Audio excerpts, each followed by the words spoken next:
Hello aspirants, अगर आप SSC, CGL, CHSL, railway, UP TET या सीटीईटी की प्रिपरेशन कर रहे हैं और अलजेब्रा के लॉन्ग इक्वेशन वाले क्वेश्चन देखकर आप डर जाते हैं और आपको लगता है आपका टाइम वेस्ट होने वाला है, तो आप सिर्फ ये वीडियो आपके लिए है।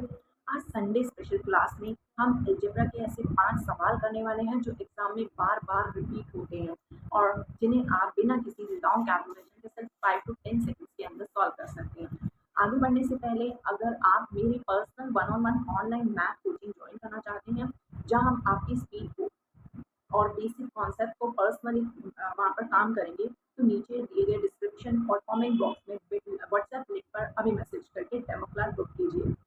Trick number 1, value putting method में क्या होता है कि जब आपको ऐसा क्वेश्चन एग्जाम में दिख जाता है तो बच्चे डर जाते हैं, कंफ्यूज हो जाते हैं और बच्चे ऐसे क्वेश्चन को छोड़ आते हैं। 2 से 3 सेकंड के अंदर इस क्वेश्चन को सॉल्व करते हैं। चलिए शुरू करते हैं। जब आपको ये वाली इक्वेशन दिख जाए, यहाँ पर दिख जाए आपको 2, दैट मीन्स आपको x की वैल्यू 1 पुट करनी है। क्यों? यहाँ पर अप्लाई करके देख लो, 1 + 1/1 क्या हो गया? 2 ही तो हो गया, आरएचएस के इक्वल है। अब हमें वैल्यू ऑफ x की पावर 99 प्लस 1/x की पावर 99 निकालना है। तो सेम जब वैल्यू एक्स हम 1 पुट करेंगे तो यहाँ पर हमारा आंसर क्या निकलेगा? 2 ही तो निकलेगा। कितना ईजी था और इसे हमने 2 से 3 सेकंड के अंदर सॉल्व किया है। वो बच्चे वहाँ पर छोड़ आते हैं। क्यों? क्योंकि वो ये समझते हैं कि इतना लेंदी क्वेश्चन है तो इसका सॉल्यूशन भी लेंदी होगा। बट हमें इसे बेसिक तरीके से बिल्कुल नहीं करना, वैल्यू पुटिंग मेथड अप्लाई करके इसे क्वेश्चन का आंसर निकाल कर आना है, राइट? ट्रिक 1 तो अभी हमने सीखी। अब बात करते हैं ट्रिक 2 की। जब ऐसे लॉन्ग क्वेश्चन देखते हैं तो बच्चे यहाँ पर डर जाते हैं और वो समझते हैं कि टाइम वेस्टेड क्वेश्चन है, लेकिन एग्जाम में, कॉम्पिटेटिव एग्जाम में लॉन्ग क्वेश्चन ही देखने को मिलते हैं। तभी आपके लिए शॉर्ट ट्रिक्स बनाई जाती हैं, जस्ट बिकॉज आपको ऑप्शन क्लिक करके आने हैं। तो यहाँ पर आप देखिए, इतने लॉन्ग क्वेश्चन को हम करने नहीं बैठेंगे जिससे 5 से 10 मिनट हमारे चले जाएंगे यहाँ पर। बट हम इसे और मेथड से कर सकते हैं, जो कि है हमारा ये आपको ट्रिक याद रखनी है। जब भी आपको ऐसी इक्वेशन दिख जाए, a³ + b³ + c³ = 3abc concept दिख जाए, तब आपको क्या करना है? a + b + c = 0। यहाँ पर a जो है वो क्या है? x - 8, right?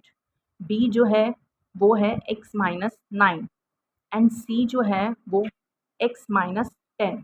अब बस कुछ भी नहीं करना, इसमें पुट अप कर देते हैं।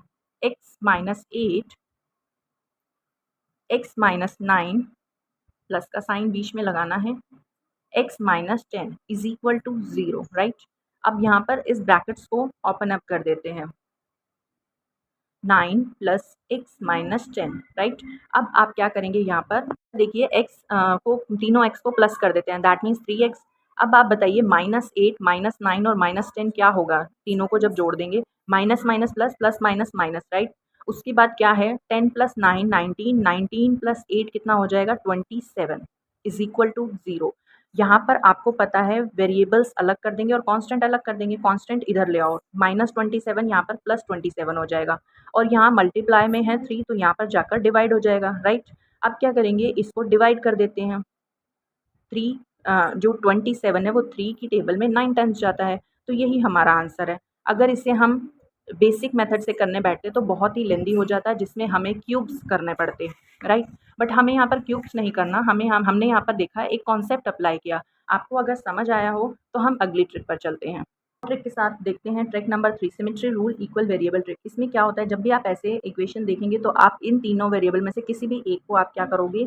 0 मान लेंगे। ए, बी, सी किसी को भी आप 0 मान सकते हो, ए को भी, बी को भी और सी को भी। मैं यहाँ पर सी को 0 ले लेती हूँ, ठीक है? उसके बाद बहुत ईज़ी हो जाता है। ध्यान से देखिए, a + b + c, c 0 है तो बचा यहाँ पर क्या? a + b = 6 बचा और यहाँ पर क्या बचा? जहाँ c है वहाँ पर आप 0 हो गया ना, वहाँ 0 हो गया। क्यों? क्योंकि 0, ये तो 0 ही हो गया, मल्टीप्लाई करोगे। 0 को किसी भी वेरिएबल या नंबर से मल्टीप्लाई करो, आंसर विल बी 0। तो बचा यहाँ पर क्या? यहाँ पर बचा ab = 11, राइट? हमारे पास ये इक्वेशन बची है। अब इस फाइंड हमें ये निकालना है। अब देखिए फॉर्मूला, a³ + b³, ये c जो है वो 0 माना है हमने, ठीक है? तो बचा क्या यहाँ पर? यहाँ भी c 0 है तो ये भी 0 हो जाएगा, ये भी 0 हो जाएगा। बचा यहाँ पर क्या? a³ + b³, right? अब इसका फॉर्मूला लगा देते हैं। अगर आपको फॉर्मूलेज याद हैं तो आप यहाँ पे फॉर्मूला अप्लाई कीजिए, और नहीं याद तो मैं आपको फॉर्मूले की एक वीडियो ले आऊँगी जिसमें सारे फॉर्मूलेज होंगे। अब यहाँ पर बात करते हैं a³ + b³ की। तो फॉर्मूला क्या होता है?